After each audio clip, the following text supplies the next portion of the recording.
शिव महापुराण कथा प्रथम अध्याय। नमस्कार दोस्तों, यदि आप हमारे चैनल पर न्यू हैं तो चैनल को सब्सक्राइब कर लीजिएगा। बेल आइकन को प्रेस करके कमेंट बॉक्स में ओम नमः शिवाय हर हर महादेव अवश्य लिखिएगा। यदि आप गर्भवती माता हैं तो हमारे चैनल पे भगवत पुराण की कथा सुनाई जा रही है, उसको भी अवश्य ही सुनिए, जिससे आपको शेष कम करने वाली संतान की प्राप्ति हो। यदि आप शिव महापुराण की कथाएं सुनती हैं तो इससे आपको दीर्घ आयु संतान की प्राप्ति होती है, शेष कम करने वाली संतान की प्राप्ति होती है। हमारा प्रथम अध्याय जो यहाँ से प्रारंभ होता है। ओम नमः शिवाय।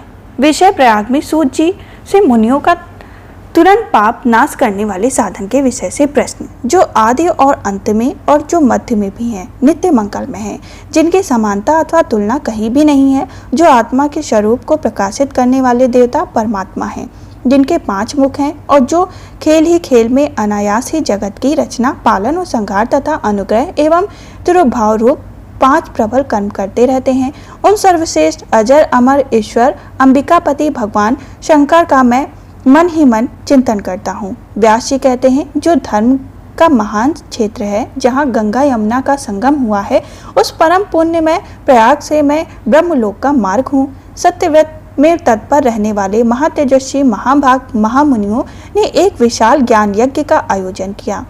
उस ज्ञान यज्ञ का समाचार सुनकर परौनक शिरोमणि व्यास शिष्य महामुनि सूत जी वहां मुनियों का दर्शन करने के लिए वहां आए। सूत जी को आते देखकर सब मुनि हर्ष से खिल उठे और अत्यंत ही प्रसन्नचित्त से उन्होंने उनका विधिवत स्वागत सत्कार किया। तत्पश्चात उन प्रसन्न महात्माओं ने उनकी विधिवत स्तुति करके विनय पूर्वक हाथ जोड़कर उनसे इस प्रकार कहा। सर्वज्ञ विद्वान रोम हर्ष जी, आपका भाग्य बड़ा ही भारी है। इसी से आपने व्यास जी के मुख से अपनी प्रसन्नता के लिए ही संपूर्ण पुराण विद्या प्राप्त की है, इसलिए आप आश्चर्य स्वरूप कथाओं के भंडार हैं। ठीक उसी तरह जैसे रत्नागार समुद्र बड़े ही बड़े सारभूत रत्नों का अंगार है।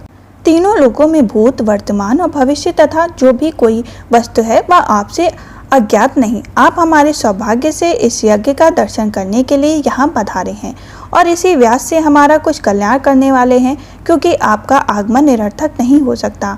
हमने पहले भी आपसे शुभाशुभ तत्व का वर्णन सुना है, किंतु उसी से हमें तृप्ति नहीं होती। हमें उसे सुनने की बारंबार इच्छा होती है। उत्तम बुद्धि वाले सूत जी, इस समय हमें एक ही बात सुननी है।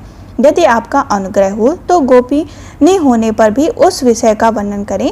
घोर कलयुग आने पर मनुष्य पुण्य कर्म से दूर रहेंगे, दुराचार में फंस जाएंगे और सबके सब सत्य भाषण से मुंह फेर लेंगे, दूसरों की निंदा से तत्पर रहेंगे, पराये धन को हड़प लेने की इच्छा करेंगे, उनका मन पराई स्त्रियों से आसक्त रहेगा तथा वे दूसरे प्राणियों की हिंसा किया करेंगे, अपने शरीर को ही आत्मा समझेंगे, मूढ़, नास्तिक और पशु बुद्धि रखने वाले होंगे, माता पिता से द्वेष करेंगे, ब्राह्मण लोभ रूपी ग्राहक के ग्रास बन जाएंगे, वेद बेचकर जीविका चलाएंगे, धन का उपार्जन करने के लिए ही विद्या का अभ्यास करेंगे और मत से ही मोहित रहेंगे, अपनी जाति के कर्म छोड़ देंगे, प्रायः दूसरों को ठगेंगे, तीनों काल की संध्या उपासना से दूर रहेंगे और ब्रह्म ज्ञान से शून्य रहेंगे। समस्त क्षत्रियों में भी स्वधर्म का त्याग करने वाले होंगे, कुसंगी, पापी और व्यभिचारिणी होंगे, उनसे शौर्य का अभाव होगा, वे कुसंगी चौर्य कर्म से जीविका चलाएंगे, शूद्रों का सवार्ताव करेंगे और उनका चित्त काम का किंकार बन जाएगा।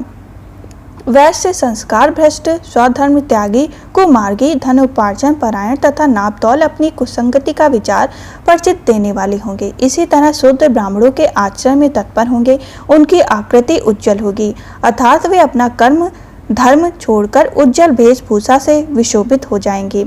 वे स्वतः ही अपने धर्म का त्याग करने वाले होंगे, उनके लिए विचार धर्म के प्रतिकूल होंगे, वे कुटिल और दिग्धजनिक होंगे। यदि धनी हुए तो कुकर्म में लग जाएंगे, विद्वान हुए तो वाद विवाद करने वाले होंगे, अपने को कुलीन मानकर चारों वर्णों के साथ वैवाहिक संबंध स्थापित करेंगे, समस्त वर्णों को अपने संपर्क से भ्रष्ट करेंगे। वे लोग अपने अधिकार सीमा के बाहर जाकर दुर्चोदित सत्कर्मों का अनुष्ठान करने वाले, कलयुग की स्त्रियां प्रायः सदाचार और भ्रष्ट और सदा पति का अपमान करने वाली होंगी, सास ससुर से द्रोह करेंगी, किसी से भय नहीं मानेंगी, मलिन भोजन करेंगी, कुसंगति हाव भाव से तत्पर होंगी, उनका शील स्वभाव बहुत ही बुरा होगा और वे अपने पति की सेवा से सदा ही विमुख रहेंगी।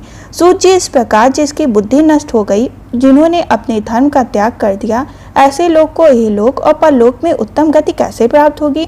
इसी चिंता से हमारा मन सदा व्याकुल होता रहा। परोपकार से सम्मान दूसरा कोई धर्म नहीं, अतः जिस छोटे से छोटे उपाय से इन सब पापों का तत्काल नाश हो जाएगा उसे इस समय कृपा पूर्वक बताइए, क्योंकि आप समस्त सिद्धांतों के ज्ञाता हैं। आप व्यास जी बोलते हैं। उन भाव आत्मा मुनियों की यह बात सुनकर सूत जी मन ही मन भगवान शिव का स्मरण करके उनसे इस प्रकार कहने लगे, जिसकी कथा हम आपको द्वितीय अध्याय में बताएंगे। यहीं पे हमारा प्रथम अध्याय संपन्न होता है।